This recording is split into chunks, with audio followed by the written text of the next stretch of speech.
that was my biggest obstacle when somebody told when I was told that pain breeds purpose, because that wasn't working for me. Like my pain actually at some point became my identity, and it became my standard rather than Christ.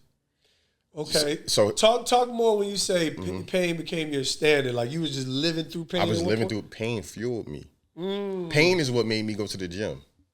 Got you. Pain is what made me learn them plays. Pain is what made me start dunking on people. I'm all for some suffering now. Like that, like, you understand? Yeah. But now where the issue came into play is the moment that I started praying for healing, and pain could no longer be there.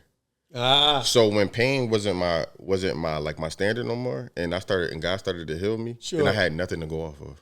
Oh, so now we talk about discipline and motivation. There we go. Okay, I'm with you, bro. So at that point, you start realizing the discipline actually ain't there. Yeah, you like, wait a minute, I'm not disciplined. So the pain ain't here. So now I don't want to go to the gym. Oh, bro. Now I don't want to do these small, minute things that create success. Like, yeah, you all in my bag, bro. Man, this is what's happening. So when I realized that, and for maybe about a year, I lost my identity. God was healing me, and then I was at this weird standstill where nothing was working. Sure. And as men, when our ego and our pride there, we like, everything I touch work. Yeah, like, wait, man, I'm him. Yeah, like, why? You know who I am? Like, what, right? And then God is like, that's the problem. Yeah. You want control, which means you're not relinquishing control. Ooh, man. Boy, that C word, that control. There I go. And that's what had me, man. So I had to realize that pain don't breed purpose. My salvation does. Ooh. I know you had a whole nother lane in your life. Yeah. And like I said, in light of this relationship, I'm sure you're adopting themes and principles. But for you, well, like I said, because these are things that if we don't have a true sense, right? Like if you don't have a playbook to build off of, that will crush you. So for you, what was the hardest thing from a soul searching perspective where you lack in peace, you boiled over? What was it for you? Truth. Which is funny. That's one of your founding principles. Wow. Because not everybody wants the truth. Now, when I was a kid, since I was early as a kid, I used to tell people the truth all the time.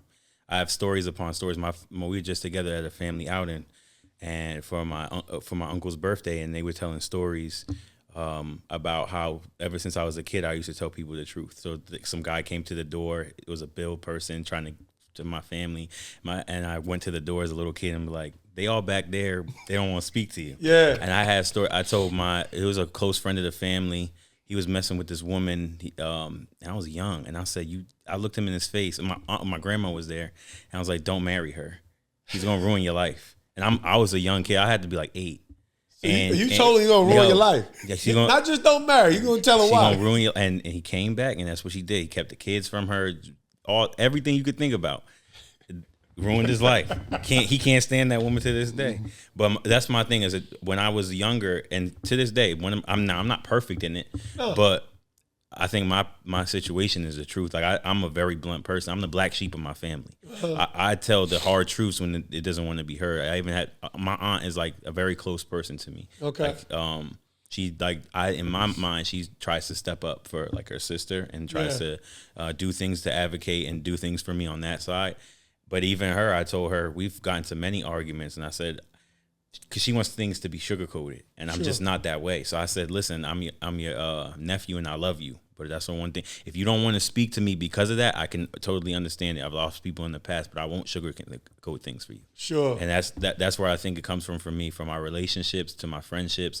I'll lose you before I'm going to like eat the bullet for not tell the truth. Like it is what it is. And so that's a life principle for you. And it sounds like, obviously, in some extent, I think if you actually are walking in truth, then it does cost you relationships. It does cost you. But it brings you peace, though. Because now I don't have to keep. My whole thing with my boys is like, I see it all the time. Like, they lie to these girls, and, it comes with whatever it comes with. And I'm just like, all these lies that you tell, you got to keep up with them. You got to remember what you tell them. I remember them days. So it's like, but I don't want to deal with that. I don't want a girl calling me talking about this, and that. Like, I told you what it was. So if I'm open at the time, I'm telling you there's other women. Yeah. Like, that's just me. I'm just gonna tell. So you can make a choice and the decision that you see is best for you. So you gonna tell him you a gigolo?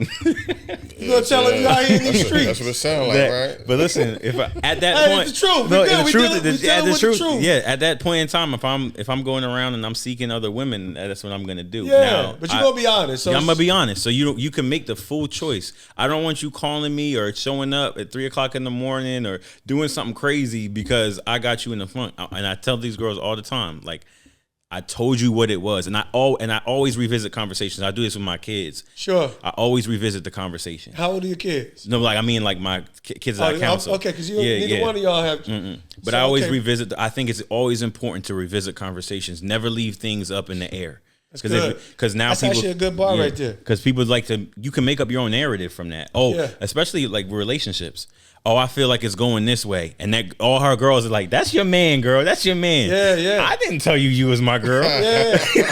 I love it. So now it's like, you said the F word. I feel. Right. I'm a word linguist. Yeah, me too. So I'm like, okay, so your feelings. I said feelings are the worst place to make decisions from. Absolutely. I don't right now we are perfectly made humans. Sorry. Right? So we are meant to have healthy emotions and emit healthy emotions. But the moments, I just feel like you just don't like me. I was like, would I have ever told you I don't like you? yeah, that don't mean. You just made that up out your head. I never said that. And the fact that I'm still here should tell you everything that you need to know. It should. But it just shows you how brittle we are as humans, right? How fragile we are and how people are coming to conclusions. Now, it doesn't mean that there's not something that I'm carrying, something that I'm emoting that couldn't cause them. And I've grown in this, being 20 years in the marriage game. Trust me, my wife is bringing things to the table like, well, this has been my experience. I'm like, right, and I think these are powerful spaces that you can get into. I see. So you're a truth teller, but that truth does come with a liability, right? I tell, I've had this thought, and I just recently posted on IG. I said, listen, man, don't strive to be right. Strive to understand. There you go. Right? So, you guys are in this space and y'all are living this out. But I think that oftentimes when you live from a logical, which is deeply necessary today, we live in so much delusion. Man. Right? We're living in so much delusion mentally, emotionally. But if it's at the expense of the relationship, then is it a win?